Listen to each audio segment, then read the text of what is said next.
আসসালামু আলাইকুম। কেমন আছেন সবাই? আশা করি সবাই খুব ভালো আছেন। আলহামদুলিল্লাহ আমরাও ভালো আছি। তো নিয়ে চলে আসলাম নতুন একটা ব্লগ।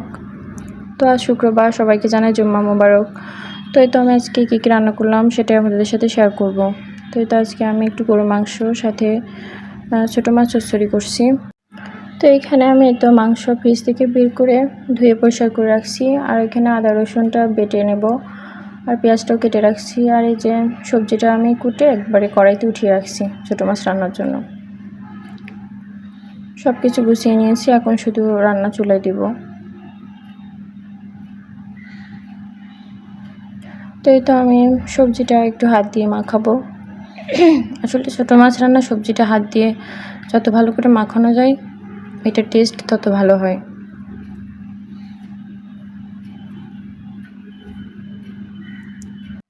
তো এই তো আমি সব মশলাপাতি দিয়ে একটু ভালো করে মাখিয়ে নিচ্ছি। তারপর কিছুটা মাছ দিয়ে তারপর এটা ঢেকে রাখবো। এটা 20 মিনিট মতো ঢেকে রাখবো, তারপরে এটা জ্বালে দেব। তো আমি 15-20 মিনিট পর আবার চলে আসলাম মাংসটা চুলে দেওয়ার জন্য। তো এখানে আমি মাংস আজকে একটু হাতে মাখায় রান্না করব। রেগুলার একটু কষিয়ে রান্না করি, তো আজকে ভাবলাম হাতে মাখায় রান্না করি। তো এই জন্য আমি মাংস দিয়ে পেঁয়াজ আদা রসুন সব কিছু দিয়ে মশলাপাতি দিয়ে হাত দিয়ে একটু মাখাবো সুন্দর করে, তারপর এটা কষাবো। আসলে গরুর মাংস এক একজন এক একভাবে রান্না করে, তবে গরুর মাংস যেভাবেই রান্না করা হোক না কেন সেভাবেই মজা লাগে, সবভাবেই টেস্ট হয়।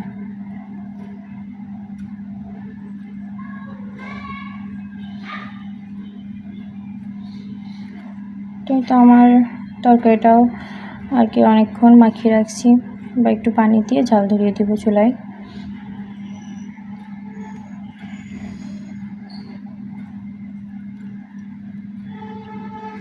আর ওদিকে গরুর মাংসটাও একটু কষিয়ে নেব।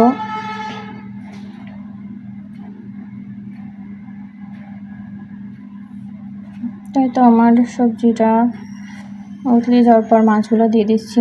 আসলে মাছ কম, কারণ আগে আমি অর্ধেকটা মাছ সবজির মধ্যে মাখিয়ে দিয়েছি, তো এই জন্য পরে মাছ কম হয়ে গেছে।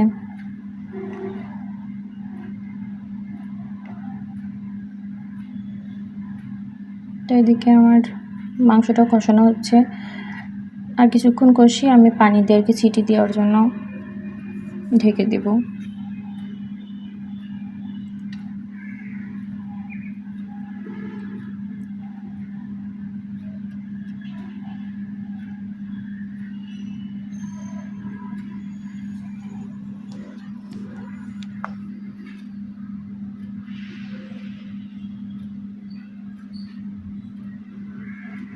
তো আমার প্রেশার কুকারে সিটি উঠতেছে। তো সিটি দেওয়া শেষ, ঢাকনা খোলার পরে আমি আবার একটু জালে দিলাম,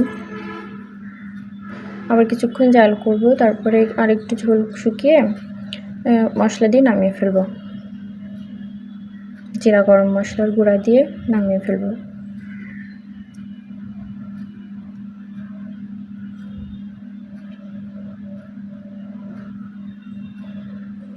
তো এই তো আমার মাংসটা প্রায় রান্না শেষ। এদিকে ছোটো মাছটাও হয়ে গেছে।